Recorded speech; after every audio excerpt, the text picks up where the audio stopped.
Jemaat GBI Maple Park yang dikasihi Tuhan, kembali lagi di ibadah online KTM GBI Maple Park. Kami berharap jemaat yang menonton tayangan ini dapat merasakan hadirat Tuhan dalam firman Tuhan yang disampaikan oleh hambanya.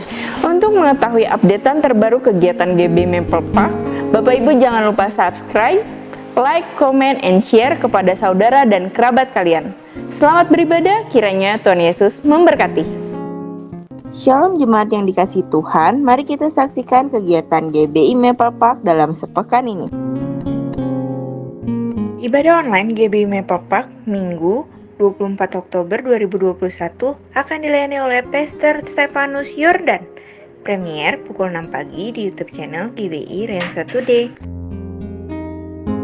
Untuk jemaat yang ingin didoakan secara khusus, dapat menghubungi di nomor berikut ini.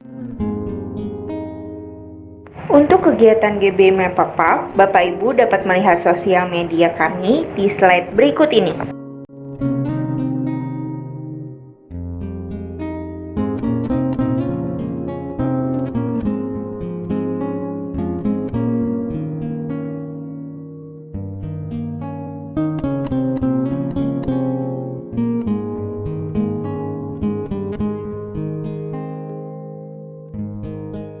Bagi jemaat yang ingin memberikan persembahan, dapat mentransfer ke nomor rekening BCA berikut ini.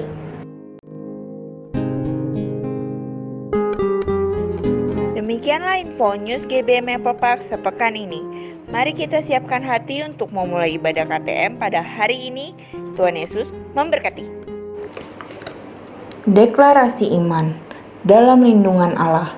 Orang yang duduk dalam lindungan yang maha tinggi dan bermalam dalam naungan yang maha kuasa akan berkata kepada Tuhan, tempat perlindunganku dan kubu pertahananku, Allahku yang kupercayai. Sungguh dialah yang akan melepaskan engkau dari jerat penangkap burung, dari penyakit sampar yang busuk. Dengan kepaknya ia akan menundungi engkau, di bawah sayapnya engkau akan berlindung. Kesetiaannya ialah perisai dan pagar tembok. Engkau tak usah takut terhadap kedahsyatan malam, terhadap panah yang terbang di waktu siang, terhadap penyakit sampar yang berjalan di dalam gelap, terhadap penyakit menular yang mengamuk di waktu petang.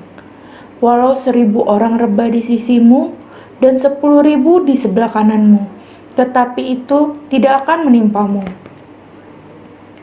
Engkau hanya menontonnya dengan matamu sendiri dan melihat pembalasan terhadap orang-orang fasik. Sebab Tuhan ialah tempat perlindunganmu, yang maha tinggi telah kau buat tempat perteduhanmu. Malapetaka tidak akan menimpa kamu, dan tula tidak akan mendekat kepada kemahmu. Sebab malaikat-malaikatnya akan diperintahkannya kepadamu untuk menjaga engkau di segala jalanmu. Mereka akan menantang engkau di atas tangannya, supaya kakimu jangan terantuk kepada batu. Singa dan ular tedung akan kau langkahi, engkau akan menginjak anak singa dan ular naga. Sungguh hatinya melekat kepadaku, maka aku akan meluputkannya. Aku akan membentenginya sebab ia mengenal namaku. Bila ia berseru kepadaku, aku akan menjawab. Aku akan menyertai dia dalam kesesakan. Aku akan meluputkannya dan memuliakannya.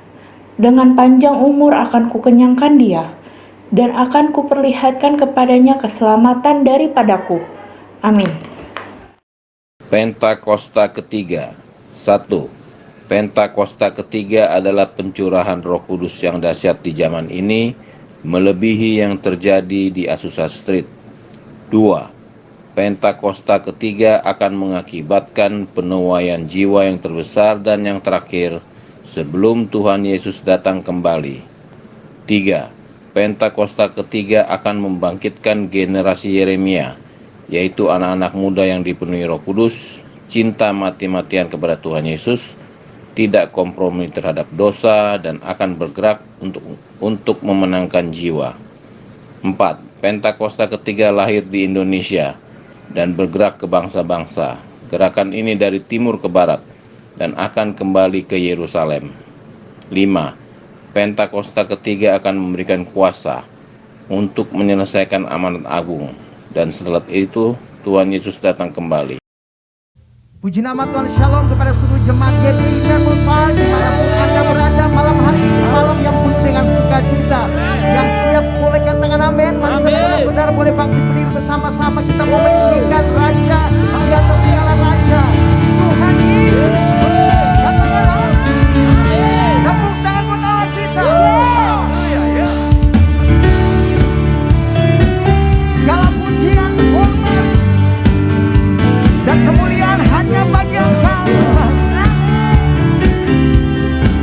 Mari sama-sama akui dengan ini. Pujian dan hormat, mulia dan kuasa bagi Allah yang kekal. Dan segala bangsa, saat semesta sujud di hadapannya. Surga bumi nyatakan kemuliaan-Mu dan setiap lutut bersujud menyembah Tuhan kami tinggikan. Kerajaan-Mu tetap selamanya, Allah yang kekal.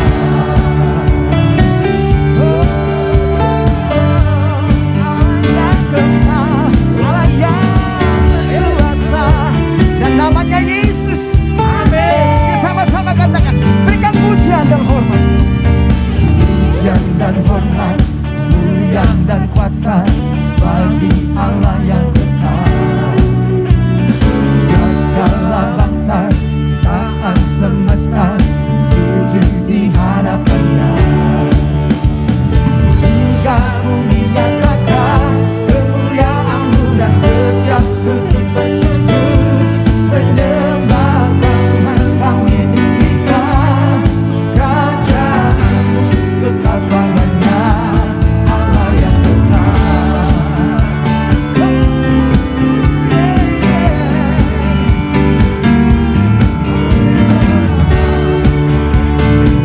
Boleh sama-sama angkat dua tangan kita dan akui dengan iman. Kerajaan-Mu berkuasa di bumi, puji Allah yang kekal.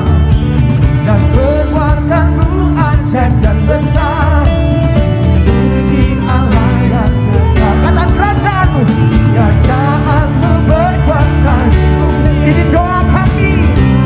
Allah yang kekal. Dan perbuatan-Mu ajaib dan besar, kami puji Allah yang kekal. Kata surga bumi, surga bumi nyatakan kemuliaan-Mu dan setiap lutut bersujud menyembah Tuhan kami tinggikan. Kerajaan-Mu kekal selamanya, Allah yang kekal. Ya Allah yang kekal, Allah yang kekal.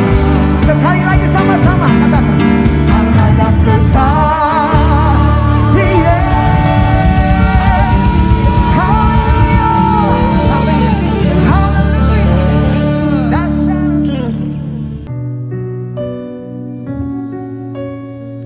Kami membawa ucapan syukur kami malam hari ini kepadamu Tuhan, sebab Engkaulah kerinduan dalam kehidupan kami. Haleluya. Selain Kau tiada yang lain, hanya Kau milikku di surga. Sekalipun dagingku lenyap, hatiku lelah tak berdaya. Ku sembah Engkau, Allah yang perkasa. Ku sanjung tinggi nama-Mu di hidupku, Tuhan, tiada yang lain. Hanya Kau satu di hatiku. Mari Bapak Ibu Saudara, sama-sama kita mau nyatakan, selain Kau tiada yang lain, hanya Kau milikku di surga. Sekalipun dagingku lenyap, hatiku lelah tak berdaya. Ku sembah Engkau, Allah yang perkasa. Ku sanjung tinggi nama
hatiku. Ku mengasihimu Yesus, ku mengasihimu Yesus. Kau kerinduanku, ku mengasihimu Tuhan.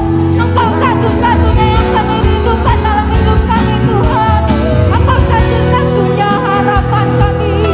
Engkau satu-satunya perlindungan kami. Haleluya, haleluya. Mari Bapak Ibu Saudara malam hari ini naikkan rasa syukur di hadapan Tuhan. Nyatakan terima kasih buat kekuatan yang Tuhan beri, buat pertolongan yang Tuhan beri dalam hidupmu. Haleluya, haleluya. Yesus, Yesus, Tuhan, haleluya. Kami mengasihi Engkau Tuhan, kami mengasihi Engkau Yesus. Haleluya, haleluya. Kau berlebih besar dari apapun juga. Haleluya, haleluya, haleluya.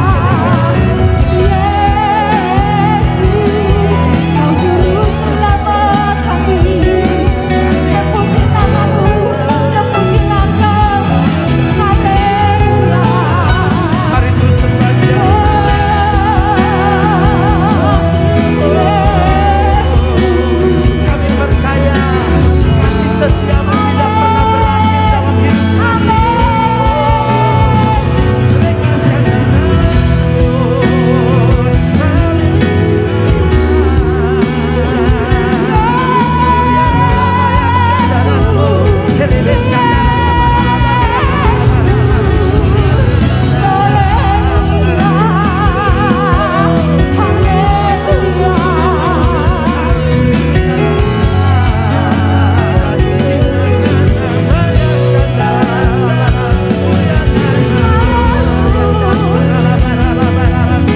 terpuji namamu Tuhan, terpuji Engkau Yesus.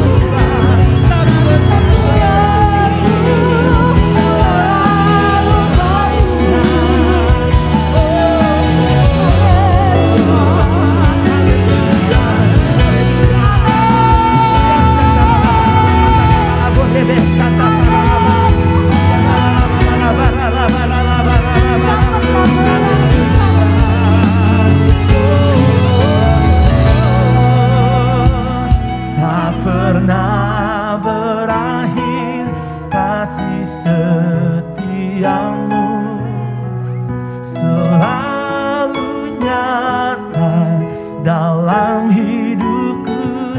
Tak pernah berhenti berharap padamu, Yesusku, Kau segalanya. Angkat tanganmu, katakan, tak pernah berakhir kasih setiamu, selalu nyata dalam hidupku. Tak pernah berhenti berharap padamu, Yesusku, Kau segalanya.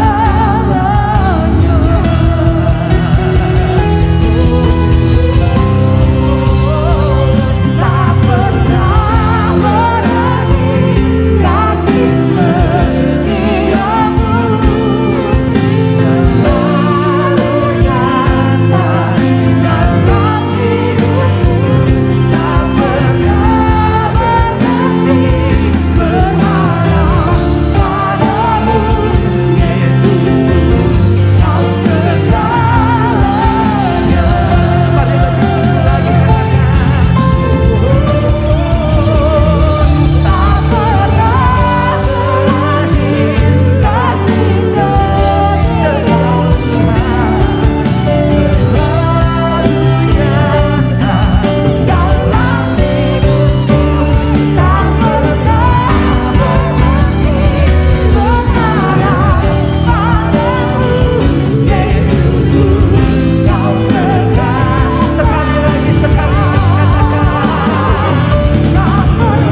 tak pernah berhenti berharap padamu, Yesusku, Kau segalanya. Yesusku, Kau segalanya. Yesusku, Kau segalanya.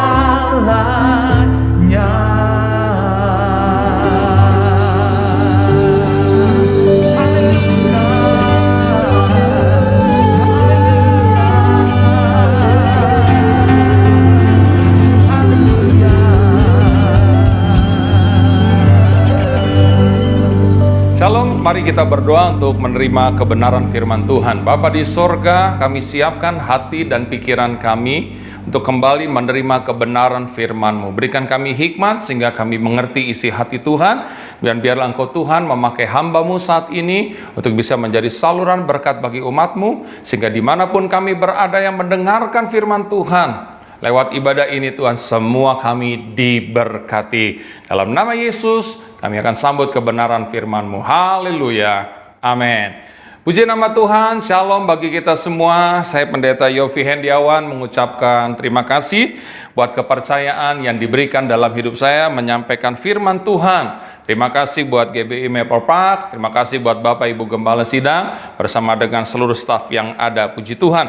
Kita akan melihat kebenaran firman Tuhan pada saat ini, di mana tema yang saya berikan adalah rahasia untuk kita bisa mendapatkan kelimpahan daripada Tuhan. Mari kita buka Alkitab kita bersama di dalam Injil Lukas pasalnya yang kelima. Injil Lukas pasalnya yang kelima, kita akan mulai membaca ayatnya yang pertama dan seterusnya. Penjala ikan menjadi penjala manusia. Pada suatu kali Yesus berdiri di pantai Danau Genesaret, sedang orang banyak mengerumuni dia hendak mendengarkan firman Allah. Ia melihat dua perahu di tepi pantai. Nelayan-nelayannya telah turun dan sedang membasuh jalannya. Ia naik ke dalam salah satu perahu itu, yaitu perahu Simon, dan menyuruh dia supaya menolakkan perahunya sedikit jauh dari pantai. Lalu ia duduk dan mengajar orang banyak dari atas perahu. Setelah selesai berbicara, ia berkata kepada Simon, "Bertolaklah ke tempat yang dalam dan tebarkanlah jalamu untuk menangkap ikan." Simon menjawab, "Guru, telah sepanjang malam kami bekerja keras dan kami tidak menangkap apa-apa. Tetapi karena Engkau menyuruhnya, aku akan menebarkan jala juga." Dan setelah mereka melakukannya, mereka menangkap sejumlah besar ikan sehingga jala mereka mulai koyak. Lalu mereka memberi isyarat kepada teman-temannya di perahu yang lain supaya mereka datang membantunya. Dan mereka itu datang, lalu mereka bersama-sama mengisi kedua perahu itu dengan ikan hingga hampir tenggelam. Ketika Simon Petrus melihat hal itu, ia pun tersungkur di depan Yesus dan berkata, "Tuhan, pergilah daripadaku, karena aku ini seorang berdosa." Katakan amin. Saudara, selama ini kita sebagai orang-orang yang percaya kepada Tuhan tahu bahwa Tuhan sanggup menolong, sanggup memberkati setiap kehidupan kita. Dia selalu bisa melakukan segala apapun di dalam setiap kehidupan kita. Tetapi kadangkala nih saudara, kita harus mengalami hal-hal yang tidak mengenakan dalam hidup kita. Kita mengalami kekurangan, kita mengalami kelemahan di dalam setiap kehidupan kita. Kita mengalami kegagalan di dalam setiap kehidupan kita. Lalu mulailah timbul banyak pertanyaan dalam setiap kehidupan kita sebagai orang yang percaya kepada Tuhan. Kenapa saya harus begini? Kenapa harus begitu? Kok Tuhan tidak tolong saya? Kok Tuhan tidak membela saya? Dan saya mau katakan lewat kebenaran firman Tuhan ini, kadang-kadang saudara, ada banyak di antara kita yang tidak tahu bagaimana caranya supaya kita bisa mendapatkan berkat daripada Tuhan. Bukan Tuhan tidak mau memberkati hidup kita, tapi seringkali kita yang tidak tahu bagaimana caranya untuk kita bisa mendapatkan berkat daripada Tuhan. Ya, tetapi kita perlu luruskan dulu saat ini bahwa bicara tentang berkat tidak selalu bicara tentang duit. Tidak selalu bicara tentang materi. Berkat itu bentuknya banyak. Kekuatan, kesehatan, sukacita, damai sejahtera. Itu berkat, saudara. Jadi kita perlu luruskan dulu hal ini. Berkat tidak selalu bicara tentang uang atau materi. Walaupun tidak menutup kemungkinan Tuhan sanggup memberkati setiap hidup kita dengan berkat-berkat yang luar biasa secara materi. Nah, itu sebabnya rahasia pertama untuk kita bisa mendapatkan berkat yang luar biasa daripada Tuhan, yang pertama kita harus punya motivasi yang benar di hadapan Tuhan. Ayat pertama dari ayat yang kita baca, ada begitu banyak orang mengerumuni Yesus. Kalau saudara baca dari keempat Injil, di sana diceritakan kemana saja Yesus pergi, dari satu kota ke kota yang lain, dari satu desa ke desa yang lain, ada begitu banyak orang yang mengerumuni dia. Alkitab hanya mencatat orang banyak itu mau mendengarkan firman yang disampaikan oleh Yesus. Tapi saya percaya dari sekian banyak orang yang mengikuti Yesus, kemana saja Yesus pergi, nggak semuanya mau dengar firman Allah. Ada di antara mereka yang mengikuti Yesus kemana aja Yesus pergi, karena mereka tahu yang namanya Yesus bisa menyembuhkan berbagai macam penyakit. Itu sebabnya mereka ikuti Yesus dengan tujuan supaya penyakit mereka disembuhkan. Tetapi ada juga di antara mereka yang mengikuti Yesus kemana aja Yesus pergi dengan satu tujuan. Mereka ingin mencari kesalahan daripada Yesus. Kita tahu bersama siapa mereka? Orang-orang Farisi dan ahli-ahli Taurat. Mereka mengikuti kemana Yesus pergi dengan tujuan kapan Yesus melanggar Taurat, kapan Yesus melanggar aturan-aturan yang ada, supaya pada akhirnya mereka bisa mendakwa dan menangkap Yesus. Jadi dari sekian banyak orang, ada begitu banyak motivasi. Dan saya mau katakan kepada kita semua, kalau saudara dan saya mau diberkati Tuhan dengan luar biasa, kita harus punya motivasi yang benar di hadapan Tuhan. Apa yang menjadi motivasi Bapak Ibu Saudara setiap kali Bapak Ibu Saudara datang ke gereja atau mendengarkan firman Allah walaupun secara online? Apa karena nggak enak kalau gembala nggak lihat saya di gereja? Oh, saya pelayan Tuhan, oh saya orang Kristen, maka saya harus ada di gereja. Itu motivasinya salah, saudara. Tapi kalau saudara datang ke gereja karena saudara ingin berterima kasih kepada Tuhan, ingin ketemu Tuhan, ingin dapat kekuatan lewat firman Tuhan, ingin memuji, menyembah Tuhan, pasti saudara, hidup saudara diberkati Tuhan. Karena selama motivasi kita benar, apapun juga yang kita lakukan yang ada hubungannya dengan Tuhan, pasti Tuhan akan balikin menjadi berkat yang luar biasa, saudara. Tapi kalau motivasi kita salah, saya dengar ada begitu banyak orang berkata kepada saya, Pak, saya setiap hari Minggu sudah datang ke gereja, Pak. Saya suka berkorban untuk pekerjaan Tuhan. Saya kembaliin perpuluhan, Pak. Saya ikut pelayanan di gereja. Tapi kenapa ya, Pak, hidup saya kok begini-begini aja? Nggak ada perubahan. Coba cek motivasinya benar atau nggak di hadapan Tuhan. Kalau saudara berkorban dengan tujuan motivasi supaya orang banyak lihat dan saudara, dipuji-puji orang, motivasi saudara salah, maka apa yang saudara lakukan tidak pernah mendatangkan berkat daripada Tuhan. Apa yang menjadi motivasi Anda sebagai pelayan-pelayan Tuhan? Apa karena ditugasin oleh gembala, nggak enak gitu? Atau karena saudara melayani karena ada sesuatu yang saudara dapat dalam pelayanan, saudara, motivasinya udah salah. Sekali lagi saudara, kalau saudara dan saya mau diberkati Tuhan dengan luar biasa, kita harus memiliki motivasi yang benar di hadapan Tuhan. Saya berdoa, Tuhan jadikanlah saya hamba Tuhan yang punya motivasi yang benar di hadapan Tuhan. Karena saya tahu setiap motivasi yang benar pasti akan mendatangkan berkat yang luar biasa di dalam setiap kehidupan kita. Ya, jadi motivasi yang benar sangat penting ada di dalam setiap kehidupan kita. Kita maju terus, saudara. Di ayat kedua dikatakan Yesus melihat dua perahu di tepi pantai dan nelayan-nelayan sedang telah turun dan sedang membasuh jala. Ayat ketiga, ia naik ke dalam salah satu perahu itu, yaitu perahu Simon, dan menyuruh dia supaya menolakkan perahunya sedikit jauh dari pantai. Lalu ia duduk dan mengajar orang banyak dari atas perahu. Saudara, Yesus melihat ada dua perahu di tepi pantai. Dan nelayan-nelayan sedang turun dan telah membasuh jalannya atau sedang membasuh jalannya. Ayat kedua menunjukkan adanya kegagalan dari para nelayan, saudara. Waktu saya selesai sekolah Alkitab di sekolah Alkitab Cianjur, saudara, tingkat pertama, maka saya dipraktekkan di Kalimantan Tengah, kota Palangkaraya. 1 tahun saya dididik di situ sebagai seorang pengerja di satu gereja. Saya dididik dengan luar biasa keras, saudara. Nah, setelah 1 tahun berikut, maka gembala saya memasukkan saya ke pedalaman Kalimantan Tengah. Saya tinggal bersama dengan orang Dayak asli, saudara. Saya hidup di pinggir Sungai Kahayan, saudara. Saya mandi di situ, apapun saya lakukan di situ. Nah, sebagian besar jemaat Tuhan yang Tuhan percayakan saya layani di sana adalah nelayan, saudara. Saya perhatikan mereka. Kalau mereka sudah tebar jala, lalu mereka mulai larutkan dari ujung yang satu ke ujung yang lain, sampai di ujung mereka angkat jala mereka, lalu taruh di atas perahu. Lalu mereka akan bawa perahunya ke pinggir dan mereka lihat di jala mereka itu ada ikan atau enggak.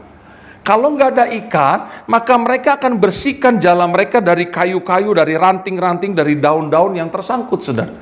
Dan kalau saya lihat jemaat saya sedang membersihkan jala di atas perahu di pinggir sungai, saya tahu mereka tidak menangkap ikan. Tidak ada hasil. Karena beda. Kalau mereka tarik jala mereka dan ada ikannya, yang mereka ambil tuh ikannya. Mereka akan ikat perahunya di tepi sungai, lalu mereka akan bawa ikannya ke darat, lalu dibawa ke pasar, dijual, dan uangnya untuk membeli beras dan lain-lain. Jadi benar di ayat kedua, Yesus melihat ada 2 perahu di tepi pantai, dan nelayan-nelayannya telah turun dan sedang membasuh jala. Nggak ada hasil. Dan lihat, inisiatif untuk menolong dikerjakan oleh Yesus kita. Yesus yang datang menghampiri perahu Simon, saudara. Jadi dari sini juga kita bisa dapatkan sesuatu yang luar biasa. Apapun yang sedang kita alami dalam hidup kita, Yesus kita tahu. Saudara sedang mengalami kegagalan, saudara sedang mengalami kesakitan, saudara sedang terpuruk, saudara sedang mengalami kerugian, sakit hati. Saudara sedang dikecewakan, Tuhan tahu. Mungkin orang lain tidak tahu. Mungkin orang lain tidak peduli, tapi Tuhan kita, Dia tahu dan Dia peduli dalam setiap kehidupan kita. Seperti yang dikatakan oleh firman Tuhan ini. Yesus yang naik mendekati perahu Simon. Dan setelah Yesus naik, Yesus berkata apa kepada Simon? Simon, tolakkanlah perahumu sedikit jauh dari pantai. Rahasia kedua, lihat saudara. Yesus menyuruh Simon untuk membawa perahunya sedikit jauh dari pantai. Saya percaya saudara dan saya tahu pantai, pinggir laut. Dan pantai ini berbicara tentang sesuatu yang tidak pasti. Karena kalau air laut lagi pasang, lagi naik, pantai itu jadi basah. Tapi kalau air lautnya lagi surut, pantainya jadi kering. Maka kalau kita suka ada di pantai, air lautnya lagi pasang, airnya deket banget sama kita. Tapi kalau air lautnya lagi surut, jauh banget airnya. Jadi keadaan yang tidak menentu itu. Sesuatu yang tidak pasti itu pantai, bicara tentang pantai, saudara. Dan perahu bicara tentang kehidupan. Karena nelayan tidak punya perahu, tidak bisa mencari nafkah, saudara. Dan Yesus berkata kepada Simon, tolakkan perahumu sedikit jauh dari pantai. Hal yang kedua untuk saudara dan saya bisa diberkati Tuhan dengan luar biasa, kita tidak boleh punya iman dan kerohanian seperti yang ada di tepi pantai. Artinya apa? Kadang-kadang percaya, kadang-kadang tidak percaya sama Tuhan. Kadang-kadang baca Alkitab, kadang-kadang nggak baca Alkitab. Kadang-kadang ke gereja, kadang-kadang tidak ke gereja. Kadang-kadang mengembalikan perpuluhan punya Tuhan, kadang-kadang perpuluhannya kita ambil, kita pakai. Gak boleh kita punya iman kerohanian yang seperti di tepi pantai. Kadang-kadang basah, kadang-kadang kering. Kadang-kadang ke gereja, kadang-kadang nggak ke gereja. Gak bisa. Kita tidak boleh setengah-setengah di dalam kita mengikut Tuhan. Nggak boleh punya iman dan kerohanian yang kadang-kadang. Nggak boleh, saudara. Sungguh-sungguh ketika kita harus mengikut Tuhan. Sungguh-sungguh kalau kita mau melayani Tuhan. Nggak bisa setengah hati. Segala sesuatu yang kita berikan setengah-setengah kepada Tuhan tidak akan pernah mendatangkan berkat buat kita. Catat dengan baik, saudara. Ananias dan Safira, dia jual tanah. Sebagian hasilnya disimpan. Tapi sebagian dikasih ke rasul-rasul. Tapi dia bilang, ini hasil semuanya buat Tuhan. Alkitab tidak mencatat lalu rasul-rasul ini membuang persembahan Ananias dan Safira. Enggak. Persembahan Ananias dan Safira tetap dipakai di rumah Tuhan. Tapi apa balasan Tuhan kepada Ananias dan Safira? Bukan berkat, tapi kematian. Karena setengah disimpan. Di dalam kitab Wahyu, Alkitab berkata, kalau mau panas, panas. Kalau mau dingin, dingin. Jangan suam-suam kuku. Orang yang suam-suam kuku dimuntahkan oleh Tuhan. Sorry, saudara. Artinya apa? Tuhan gak suka yang setengah-setengah. Paulus lagi khotbah di lantai 3. Etikus sengaja duduknya dekat jendela, saudara. Setengah kena angin spoi-spoi, setengah dengar firman Tuhan. Dia mulai ngantuk, saudara. Jatuh dari lantai 3, mati. Kenapa? Dengar firman Tuhan setengah-setengah. Untung Paulus berdoa, bangun lagi dia. Gak bisa. Kita gak bisa punya iman setengah-setengah, kerohanian setengah-setengah di hadapan Tuhan. Gak bisa. Tidak akan pernah mendatangkan berkat. Itu sebabnya Yesus berkata kepada Simon, tolakkan perahumu sedikit jauh dari pantai. Jangan tinggal di pantai. Jangan ada dalam keadaan yang tidak menentu. Dan kalau saudara membaca di dalam kitab Wahyu, iblis itu, ular tua itu, naga itu tinggalnya berdiri di pantai, saudara. Nah, kalau saudara dan saya punya iman yang ada di tepi pantai, pantas diinjak-injak sama kuasa kegelapan. Sehingga berkat yang mau datang dirampas, sukacita yang mau datang dirampas. Jadi yang ada dalam hidup kita hanya apa? Ketakutan, kekhawatiran, kebimbangan, keraguan-raguan. Itu. Karena apa? Kita punya iman kerohanian ada di tepi pantai. Jadi hal yang kedua, tidak boleh punya iman yang setengah-setengah di hadapan Tuhan. Katakan amin, saudara. Lalu kita maju terus, saudara. Dan setelah Simon membawa perahunya sedikit jauh dari pantai, lalu Yesus duduk dan mengajar orang banyak dari atas perahu. Ayat selanjutnya, saudara, setelah selesai berbicara, ia berkata kepada Simon, bertolaklah ke tempat yang dalam dan tebarkanlah jalamu untuk menangkap ikan. Saudara, Yesus mengajar banyak orang yang ada di tepi pantai dari atas perahu Simon. Perhatikan, setelah Yesus berbicara kepada banyak orang, Yesus berbicara khusus kepada Simon. Waktu saudara dengar firman Tuhan di gereja, saudara sedang mendengar suara Tuhan secara umum. Bukan berarti pendeta itu Tuhan, enggak, melalui firman Tuhan. Secara umum semua bisa dengar. Tapi setelah Yesus berbicara kepada banyak orang, Yesus berbicara khusus berdua dengan Simon. Hal yang ketiga, untuk saudara dan saya bisa hidup dalam kelimpahan Tuhan, diberkati Tuhan dengan luar biasa dalam segala perkara, banyaklah berbicara berdua dengan Tuhan. Kapan waktu kita berbicara berdua dengan Tuhan? Pada waktu kita melipat tangan kita, menutup mata kita, dan melipat lutut kita, dan kita berkata, Yesus Bapakku yang di sorga. Di saat itu dia ada bersama dengan kita. Banyak berbicara berdua dengan Tuhan.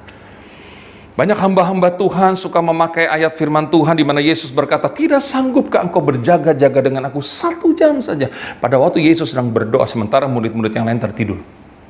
Tidak sanggupkah engkau berjaga-jaga dengan aku 1 jam saja? Saya mau tanya sama kita semua lewat firman Tuhan hari ini, siapa yang sudah memberikan waktu 1 hari 1 jam aja bergumul, berdoa, memuji, menyembah kepada Tuhan? Siapa sudah? Kadang-kadang untuk hal-hal lain kita menyediakan waktu kita sebanyak-banyaknya.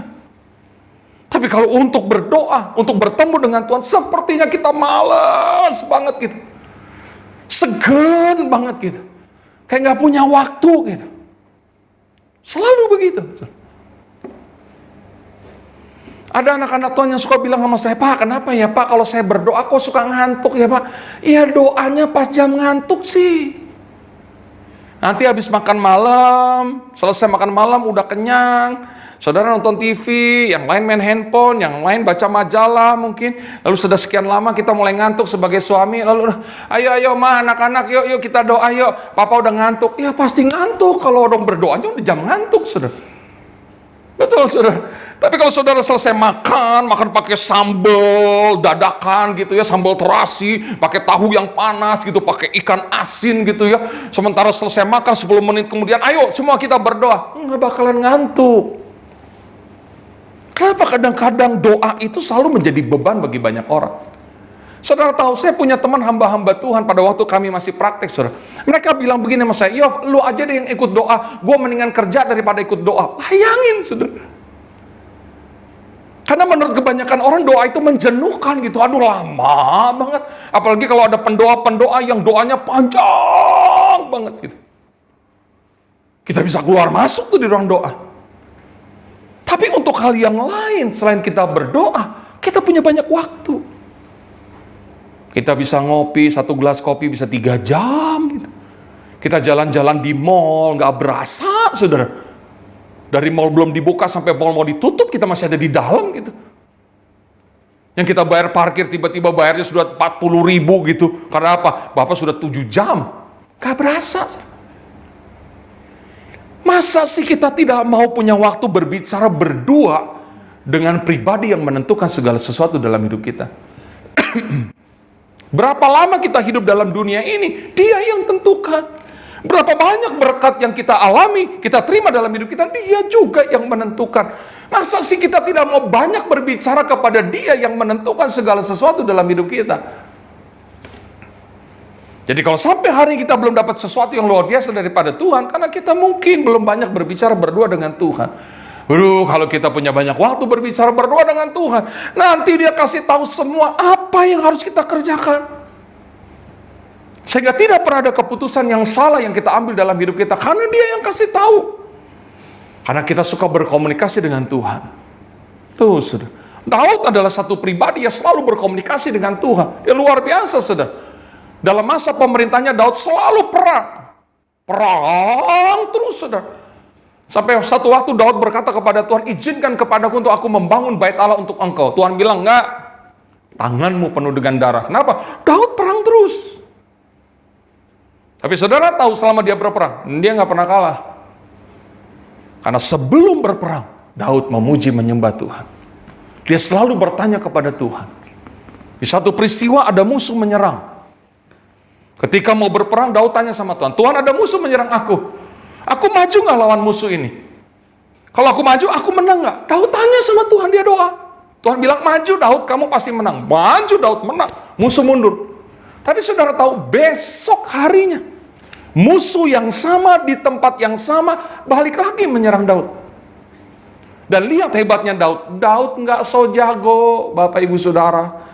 Daud nggak bilang begini sama pasukannya, musuh yang kemarin nyerang kita lagi, ayo kita serang lagi, mereka pasti kalah lagi. Daud nggak begitu.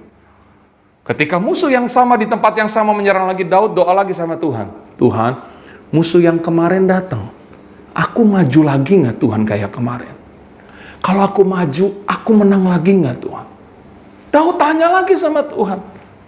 Tuhan jawab apa? Jangan maju Daud. Bawa beberapa pasukan, buat gerakan melingkar dan serang musuh dari belakang. Daud bilang, oke Tuhan. Ketika musuh menyerang dari depan, Daud menyelinap dengan beberapa pasukannya dari samping. Dan tanpa disadari musuh, Daud sudah ada di belakang musuh. Diserang musuh dari belakang. Menang lagi Daud. Daud nggak tahu strategi yang dipakai oleh musuh untuk menyerang untuk kedua kalinya. Tapi Tuhan kasih tahu. Saya percaya musuh itu sudah memperkuat barisan depan. Mereka ketika dipukul kalah sama Daud, mereka rapat. Kenapa kita kalah hari ini? Oh, barisan depan kurang kuat. Besok kita serang lagi, barisan depan kita perkuat. Pasukan berkuda, pasukan tombak, pasukan panah, semua taruh di depan. Serang dari depan habis-habisan. Bagian belakang lemah. Daud nggak tahu. Tapi karena Daud tanya sama Tuhan, Tuhan kasih tahu, menang lagi. Saudara, apa yang ada di depan kita nggak tahu loh. Tapi ketika saudara dan saya punya banyak waktu berbicara berdua dengan Tuhan, Dia kasih tahu semuanya. Haleluya. Kita maju terus karena waktu, saudara. Kita lihat ayatnya yang kelima. Yesus berkata kepada Simon, tolakkanlah perahumu ke tempat yang dalam dan tebarlah jalan untuk menangkap ikan. Ayat 5, Simon menjawab, Guru, telah sepanjang malam kami kerja keras, kami tidak menangkap apa-apa. Tapi karena Engkau menyuruhnya, aku akan menebarkan jala juga. Perhatikan ayat 6. Dan setelah mereka melakukannya, mereka menangkap sejumlah besar ikan sehingga jala mereka mulai koyak. Langkah berikut supaya saudara dan saya diberkati Tuhan dengan luar biasa, lakukanlah firman Tuhan. Masuk nggak masuk akal firman Tuhan, lakukan saja. Ketika Yesus bilang, Simon tebar jalamu. Simon jawab apa, saudara? Guru, udah sepanjang malam kami kerja keras. Lempar sana, lempar sini, nggak dapat. Saudara, Simon ini punya pendapat. Karena Simon ini bukan nelayan kaleng-kaleng. Dia nelayan handal. Dia tahu jam berapa ikan itu muncul ke permukaan. Dia tahu tempat-tempat tertentu yang ikan sering ngumpul. Karena dia nelayan handal. Dan dia bilang sudah sepanjang malam lempar sana lempar sini nggak dapat. Berarti kemungkinan besar pembicaraan Yesus dengan Simon itu sudah siang atau matahari sudah terbit. Karena jawaban Simon gitu. Saudara, ikan itu muncul dari dasar laut ke permukaan itu pada waktu malam. Karena pada waktu malam permukaan laut itu dingin, maka ikan itu naik ke atas. Maka banyak nelayan sampai hari ini cari ikan di waktu malam. Karena nanti kalau matahari sudah terbit, permukaan laut itu panas, ikan itu akan masuk lagi ke dasar laut. Maka Simon bilang, nggak mungkin, malam aja nggak dapat, apalagi sekarang udah. Tapi untung di akhir kalimatnya, Simon luar biasa. Tetapi karena engkau yang menyuruhnya, aku akan menebarkan jala juga. Secara manusia nggak mungkin dapat, orang malam aja nggak dapat. Tapi karena Yesus yang suruh, Simon lepaskan jala. Dan ayat 6 katakan, dan setelah mereka melakukannya, melakukan apa? Perintah Tuhan. Kata dan setelah itu bicara cepat sekali. Dan setelah mereka melakukannya, mereka menangkap sejumlah besar ikan sehingga jala mereka mulai koyak. Saya mau katakan kepada kita Bapak Ibu Saudara, secepat kita lakukan firman Tuhan, secepat itu juga mukjizat terjadi dalam hidup kita. Saya percaya ketika Simon lempar jala, ditarik cuma 5 ekor aja, itu udah mukjizat. Karena sepanjang malam mereka lempar, tidak dapat ikan.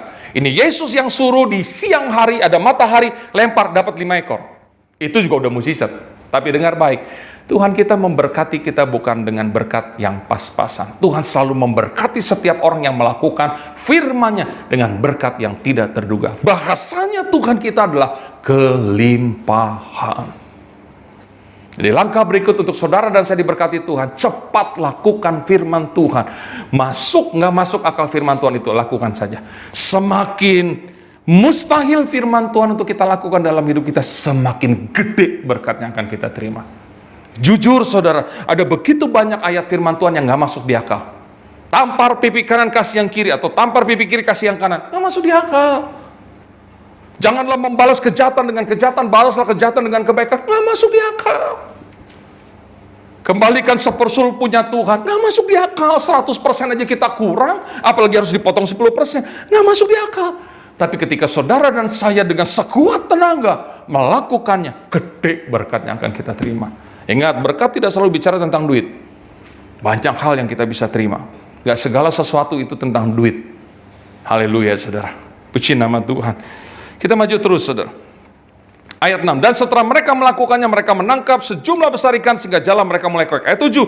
Lalu mereka memberi isyarat kepada teman-temannya di perahu yang lain supaya mereka datang membantunya. Dan mereka itu datang, lalu mereka bersama-sama mengisi kedua perahu itu dengan ikan hingga hampir tenggelam. Saudara, ada sesuatu yang luar biasa terjadi. Di ayat ke-6 tidak dikatakan perahu mereka mau tenggelam. Tetapi di ayat 7 setelah Simon panggil perahu yang lain. Hei sini, bantu. Lalu ikan ini dibagi sama Simon ke perahu yang lain. Bagi hasil. Justru Alkitab berkata perahu mereka mau tenggelam. Saudara nggak bisa bilang terang aja Pak Yofi di ayat ke-6 ikan itu belum diangkat ke perahu. Nggak bisa saudara. Karena saya punya pengalaman cari ikan. Waktu saya ada di pedalaman Kalimantan Tengah saudara. Saya diajarin lempar jala sama jemaat, berdiri di atas perahu. Ketika jala saya lempar, saya ulur sampai ke dasar. Kalau dapat ikan, ikan itu akan berontak, meronta-ronta dan akan menarik kita ke dasar laut, ke dasar sungai. Kalau saya tidak bisa berdiri, punya keseimbangan baik, dia akan tenggelam. Baru 1 ekor. Ini sejumlah besar ikan. Apa rahasianya? Yang berikut untuk saudara dan saya bisa diberkati sama Tuhan. Jangan pelit. So, saudara, saya berharap tidak ada seorang pun yang tersinggung ketika saya bilang jangan pelit, saudara. Karena ada banyak anak Tuhan suka menahan diri untuk tidak memberkati. Tapi beda dengan Simon. Setelah dia dapat hasil yang banyak, saudara, dia bagi ikan itu kepada perahu yang lain dan justru kedua perahu itu mau tenggelam karena banyaknya ikan. Kalau mau diberkati Tuhan, jangan pelit. Ada ayat yang menjadi dasar saya berkata jangan pelit. Amsal pasal yang ke-11 ayat 24 dan 25. Apa yang dikatakan oleh firman Tuhan? Amsal 11 ayat 24 dan 25. Ada yang menyebar harta tetapi bertambah kaya. Ada yang menghemat secara luar biasa namun selalu berkekurangan. Siapa banyak memberi berkat, diberi kelimpahan. Siapa memberi minum, ia sendiri akan diberi minum. Ada yang menyebar harta bertambah kaya, ada yang menghemat secara luar biasa. Ini bahasa Alkitab Indonesia yang diperhalus, menghemat secara luar biasa. Tapi sebenarnya menghemat secara luar biasa itu artinya pelit, medit, kupet, kikir. Cuman supaya banyak orang Kristen mungkin tidak tersinggung, dipakai bahasa paling halus, menghemat secara luar biasa. Tapi Alkitab bilang, namun selalu berkekurangan. Saudara. Maka kalau mau diberkati Tuhan, jangan pelit. Saya tahu banyak orang yang suka berkorban untuk pekerjaan Tuhan, suka memberi. Hidupnya diberkati oleh Tuhan. Tapi ada orang-orang tertentu yang, aduh minta ampun, pelitnya, minta ampun. Saudara. Hidupnya sampai hari ini begitu-begitu aja, saudara. Dulu waktu saya remaja, kalau selesai kebaktian, kita suka makan bersama, saudara. Namanya masih remaja, bayar masing-masing, saudara. Tapi ada aja beberapa teman yang bilang, aduh, saya nggak bawa dompet, aduh lupa bawa dompet. Ya udah kita tombokin, saudara. Sekali, dua kali, begitu terus. Dan sekarang hidupnya begitu-begitu aja, saudara. Lalu mau diberkati Tuhan, jangan pelit. Satu waktu, saudara, ada seorang ibu di satu gereja yang sorry to say, suka minta terus. Dia suka minta sama hamba Tuhan, minta terus. Dan dia kejar saya sampai di rumah saya. Dia tahu rumah saya, dia ke rumah saya untuk minta duit. Puji Tuhan, haleluya, waktu itu saya nggak ada di rumah, saudara. Saya diberitahu, udah biasa, ibu itu pasti minta duit. Nah, minggu depannya saya datang ke gereja pusat, saudara. Selesai ibadah, saya datang, ibadah terakhir, terlambat. Saya masuk, duduk di belakang. Tiba-tiba sementara puji-pujian berdiri seorang ibu, dia mau pergi ke toilet, dia berbalik ke belakang, dan orang kalau mau ke toilet lewat pintu di mana saya duduk dekat pintu itu. Begitu saya lihat ibu itu, ya Tuhan, ini ibu yang suka minta duit. Saya lari, saudara, ke tempat parkir, saya keluar dari ruangan gereja. Dan di tempat parkir, Tuhan bikin hati saya nggak sejahtera. Seolah-olah Tuhan berbicara kepada hati saya, kenapa kamu keluar? Saya cuma bilang, Tuhan, saya nggak punya uang untuk kasih ibu itu. Ada, iya tinggal sedikit. Pada waktu itu di uang saya di dompet tinggal 40 ribu, 20 ribuan doang. Ada, kasih. Dibikin gak sejahtera sama Tuhan. Akhirnya udahlah, saya masuk aja. Saya masuk, ketika ibu itu masuk ke ruangan, dia lihat saya, Pak Yofi, puji Tuhan ketemu Pak Yofi. Dan dia mulai dengan jurus-jurusnya, Pak, sebentar saya mau pulang ke rumah, nggak punya ongkos, Pak, saya nggak punya keluarga di sini, saya mau pulang ke Bekasi, Pak. Ya udah, saya cabut dompet saya, Bu, sini.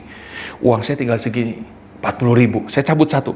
Ini satu buat ibu ya. Ibu mau pulang kan? Iya Pak Yofi. Yang satu buat saya ya Bu. Saya juga mau pulang. Oh ya Pak, thank you. Ya udah yuk kita ibadah lagi. Sementara ibadah saya sejahtera sekali, saudara. Dan saudara tahu selesai ibadah, waktu saya lagi jalan mau pulang, saudara. Saya lagi nunggu angkot atau bajai untuk saya pulang, saudara. Ada seorang ibu jemaat teriak-teriak, Pak Yofi, Pak, tunggu Pak. Saya berhenti, ya ada apa? Aduh Pak Yofi kemana aja sih? Nggak pernah kelihatan. Oh iya ada kok. Tapi kok nggak pernah kelihatan? Iya saya baru datang nih, udah 1 bulan baru sekali ini. Kenapa Bu? Saya bilang, ini loh, dia buka tasnya. Ada berkat buat Pak Yofi. Saya udah siapin dari 1 bulan yang lalu, nggak pernah ketemu. Ini Pak, puji Tuhan ketemu Pak Yofi. Ini berkat buat Pak Yofi. Dia kasih ke saya.